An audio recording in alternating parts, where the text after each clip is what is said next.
नमस्कार तथा सुप्रभात। काया कैरनमा तपाईलाई साथी दिपा तिमल सिन्हासँगै मिलन तिमिल सिन्हाको स्वागत छ। काया कैरन उज्यालो रेडियो नेटवर्कसँगै उज्यालो अनलाइन र मोबाइल एप्लिकेसनबाट एकसाथ प्रसारण भइरहेको छ। आज 2078 साल असोज 25 गते सोमबार, असोज शुक्ल पक्षको पञ्चमी उपरान्त षष्ठी तिथि, सन् 2021 अक्टोबर 11 तारिक। काया कैरन सुरु गरौं मुख्य खबरका शीर्षकहरूबाट।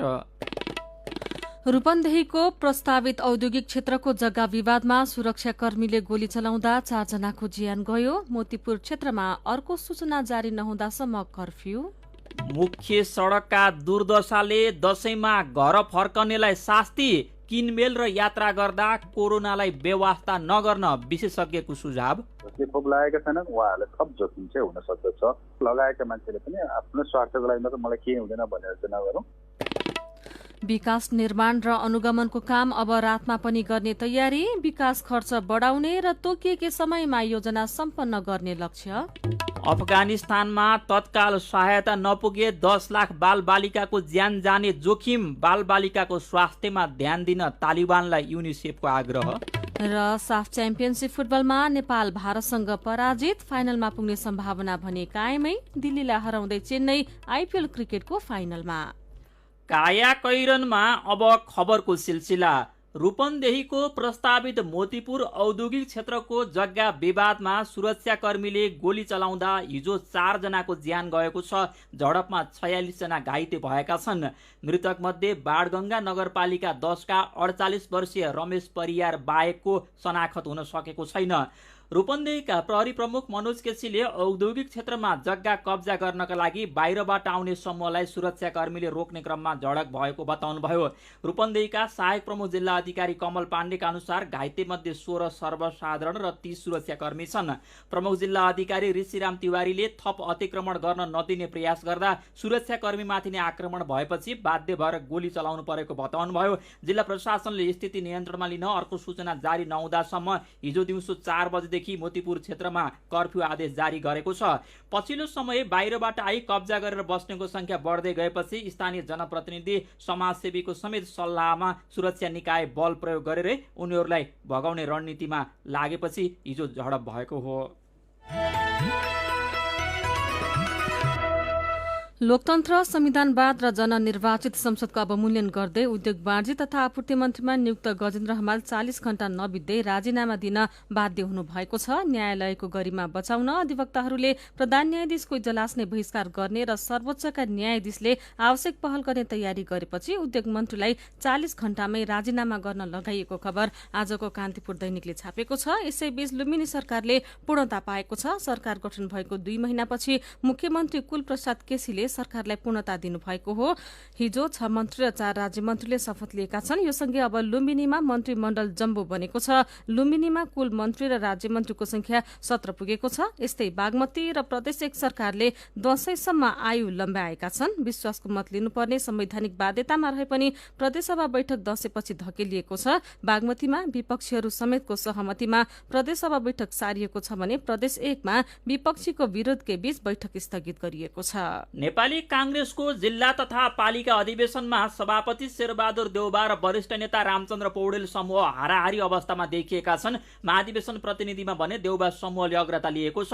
केन्द्रीय निर्वाचन समितिका अनुसार शुक्रबारसम्म 550 स्थानीय तहमा नेतृत्व चयन भएको छ। क्रियाशील सदस्यता र अन्य विवादका कारण वडा अधिवेशन हुन नसकेका 203 पालिकामा अधिवेशन हुन बाँकी छ। अधिवेशन भएका मध्ये 252 पालिकामा देउबा समूह र 256 पालिकामा रामचन्द्र पौडेल समूहका सभापति निर्वाचित भएका छन्। यसबाहेक सिटौला समूहका 27 र तटस्थ 15 जना छन्। पौडेल समूहमा रहेका महामन्त्री शशाङ्क कोइरालाको समूहले पालिकाबाट आकार लिएको छ। अहिलेसम्म 6 पालिकामा कोइराला समूह पालिका सभापति निर्वाचित भएका छन्। काया कैरनमा कोरोना क्याप्सुलसँगै खबरको सिलसिला बाँकी नै छ, सुन्दै गर्नुहोला।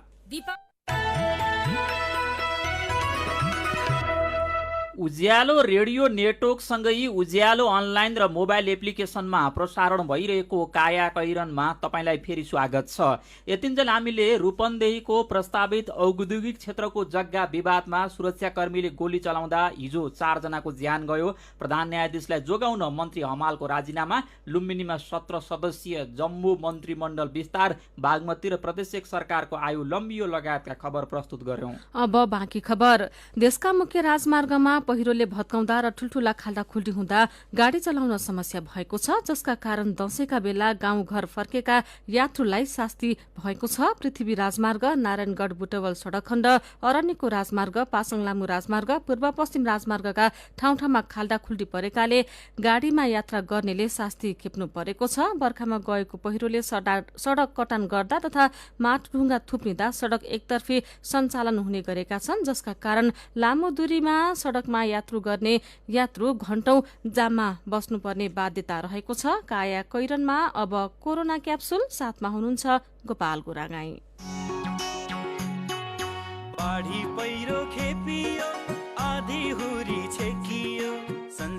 Corona capsule season 2 capsule number 111। आजको क्याप्सुलमा सल्लाह र ज्ञानको विषय दशैंको बजार, यात्रा र भेटघाटमा आफ्नो र आफन्तको सुरक्षा र सावधानीका उपाय। आजको क्याप्सुलमा समावेश मात्रा 3, कानका लागि ज्ञानका मात्रा दिने अतिथि टेकु अस्पतालको क्लिनिकल रिसर्च युनिटका संयोजक डाक्टर शेरबहादुर पुन। महामारी बीच गएको वर्ष दशैं खल्लो भएर आयो र नरमाइकनै सकियो।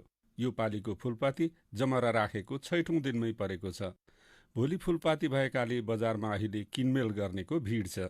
किनमेलको चटारो र दशैंको उल्लासमा धेरैले कोरोनालाई बिर्सेका छन्। बजारको भिडभाड र दशैंको उल्लासमा रमाउँदा कोरोनालाई भसक्कै बिर्सन मिल्ला त? सुनौ कोरोना क्याप्सुलको पहिलो मात्रा। सबैभन्दा पहिलो कुरो के गर्नु पर्यो भन्दाखेरि जहाँ जाँदैछौँ त्यहाँ जाँदाखेरि चाहिँ सही तरिकाले मास्क लगाएको हुनु पर्यो। पसलमा किन्ने बेलामा अनावश्यक रूपमा कुराकानी गर्नु हुँदैन र आफूलाई के आवश्यक परेको हो मास्क लगाएर।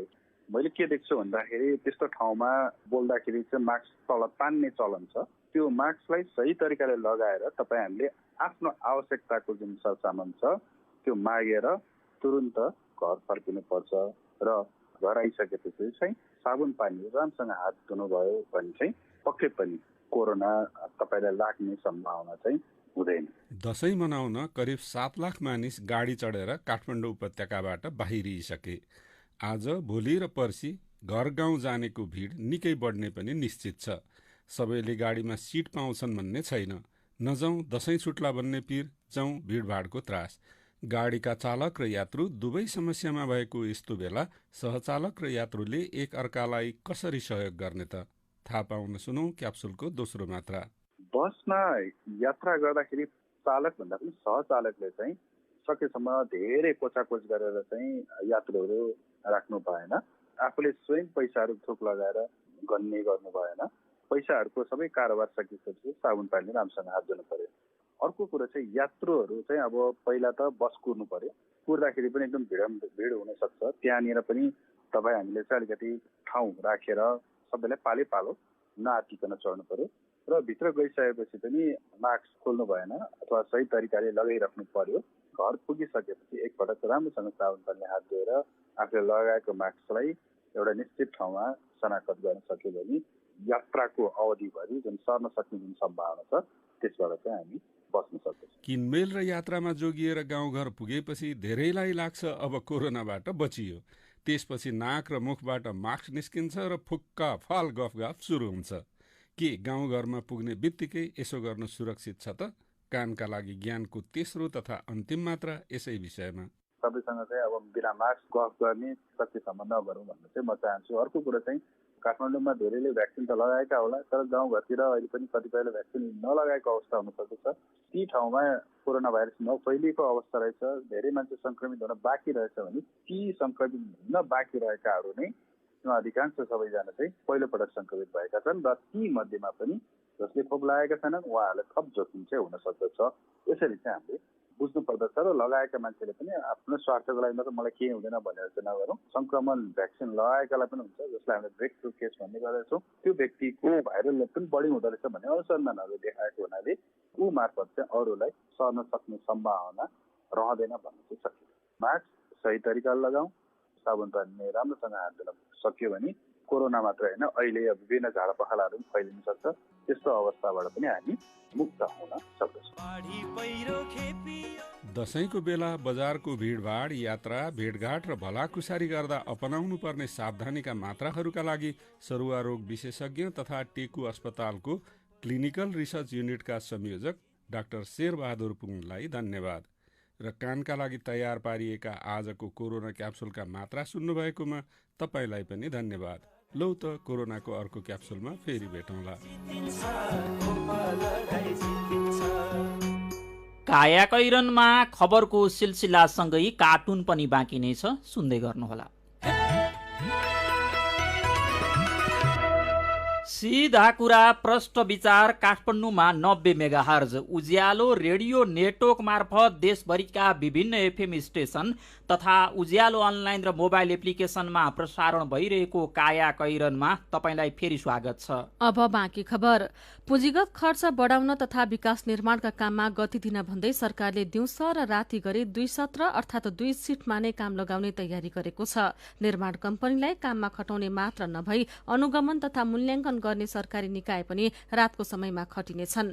बजेट कार्यान्वयनलाई कसरी प्रभावकारी बनाउन सकिन्छ भन्ने बारे अर्थ मन्त्रालयले हिजो राष्ट्रिय योजना आयोगसँग छलफल गरेको थियो। छलफलपछि अर्थमन्त्री जनार्दन शर्माले अब विकास निर्माणका काम तथा ठेक्का सम्बन्धी कागजातमा दोहोरो शिफ्टमा काम गर्न सकिने व्यवस्था थप गर्न निर्देशन दिनुभएको हो।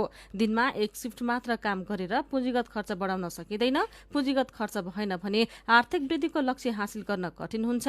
विकास निर्माणको काम पनि तोकेको समयमा सम्पन्न हुँदैन उहाँले भन्नुभएको छ।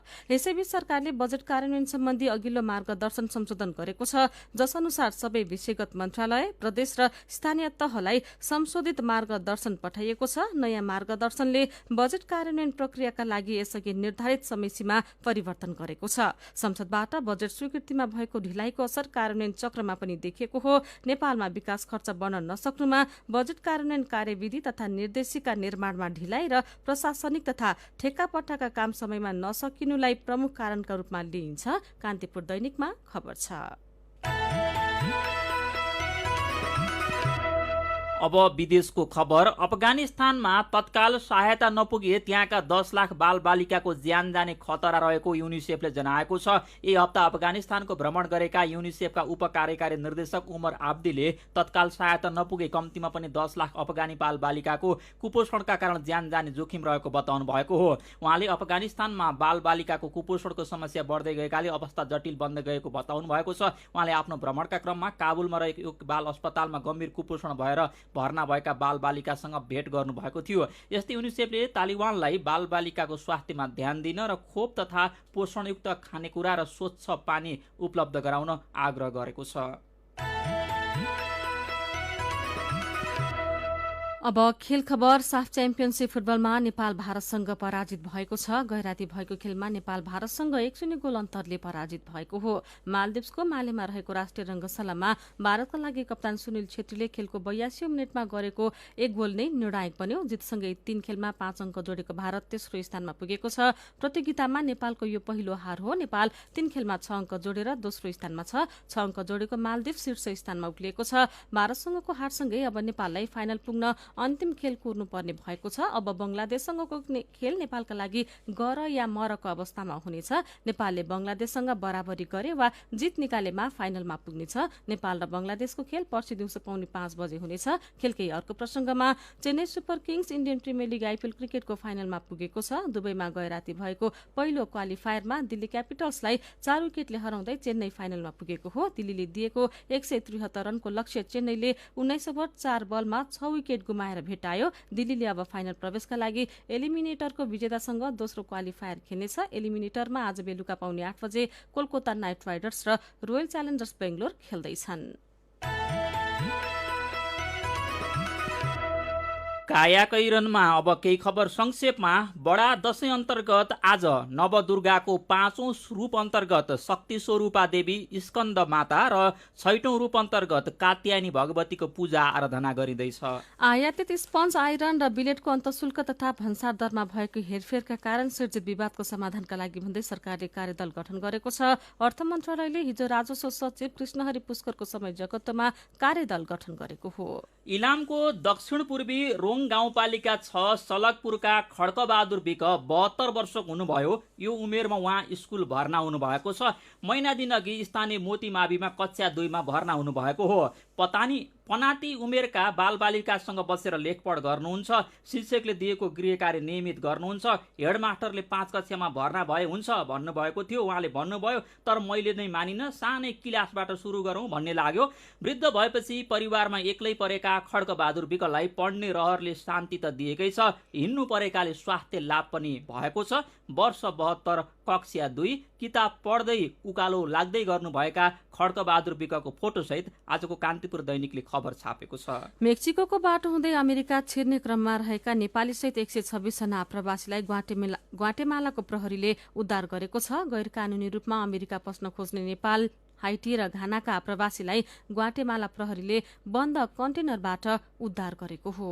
चीनले नेपाल आयातका लागि खरिद गरिने व्यापारिक सामानमा परिमाणात्मक बन्देज लगाएको छैन, तर बिक्री खुला गर्ने र ढुवानीमा बन्देज गराउने दोहोरो मापदण्डले व्यापारीलाई अप्ठ्यारो भएको छ। बुद्ध जन्मस्थल लुम्बिनीदेखि झण्डै 8 किलोमिटर दक्षिणमा रहेको बन्जर रहे निपनिया र पैसिया गाउँमा रहेको पुरातात्विक भग्नावशेष र सम्पदा बगेर भारततर्फ गइरहेका छन्। बुद्धकालीन भन्दा अघि मानव बस्ती रहेको प्रमाण दिने ऐतिहासिक भग्नावशेष र पुरातात्विक सम्पदा वर्षेनी नदीमा बग्ने गरेका छन्। र सरकारले यस वर्षदेखि घोषणा गरेको पढ्दै कमाउँदै कार्यक्रम परीक्षणका रूपमा थोरै विद्यालयमा मात्र लागू हुने भएको छ। काया कैरनमा अब चाहिँ पालो आयो उखानको। तिनै लोक चाहरे पनि घरै प्यारो। उज्यालो रेडियो नेटवर्कबाट प्रसारण भइरहेको काया कैरन सक्नु अघि मुख्य खबर फेरि एकपटक। रूपन्देहीको प्रस्तावित औद्योगिक क्षेत्रको जग्गा विवादमा सुरक्षाकर्मीले गोली चलाउँदा 4 जनाको ज्यान गयो। मोतीपुर क्षेत्रमा अर्को सूचना जारी नहुँदासम्म कर्फ्यू।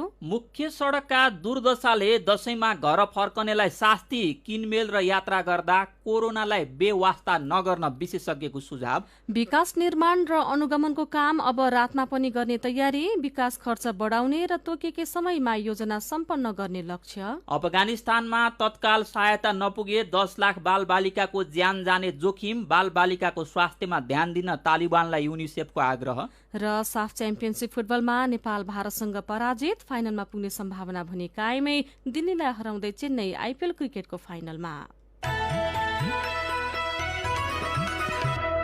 अब कार्टुन। आज हामीले राजेश केसीले बनाउनु भएको एउटा पुरानो कार्टुन लिएका छौँ। दशैंमा खसी किन्दै हुनुहुन्छ या किनिसक्नु भयो भने यो कार्टुन तपाईँसँग मेल खान सक्छ। यहाँ पहिलेको र अहिलेको दशैं देखाइएको छ। पहिलेको दशैंमा एकजना मान्छे खसी किन्न गएका छन्। मान्छे देख्ने बित्तिकै खसी तर्सेको छ। खसी किन्न गाह्रो छैन मान्छेलाई। अहिलेको दशैंमा आफूलाई किन्न आएको मान्छे देख्ने बित्तिकै खसी बुरुक्क उफ्रेर पछारुला झैँ गरी मान्छेलाई झम्टेको छ। खसी किन्न गएको मान्छे खसीको चुरी फुरी र भाउ सुन्ने बित्तिकै बुर्कुसी मारेर भागेको छ। पहिलेको दशैंमा मान्छेसँग खसी तर्सने, अहिलेको दशैंमा खसी देखेर मान्छे तर्सने, कसरी किन्ने र त्यो खसी पर्सने। आजको काया कैरन सकिएको छ। काया कैरनबाट प्राविधिक साथी प्रवीण श्रेष्ठसँगै हामी पनि बिदा माग्छौँ। काया कैरन सुन्नु भएकोमा तपाईँलाई धन्यवाद। उज्यालो मोबाइल र अनलाइनमा प्रसारण भइरहेका रेडियो र अनलाइनका सामग्री भाइबरमा पनि उपलब्ध छन्। घर बाहिर निस्कने बेलामा मास्क लगाउन नबिर्सौँ। नमस्कार।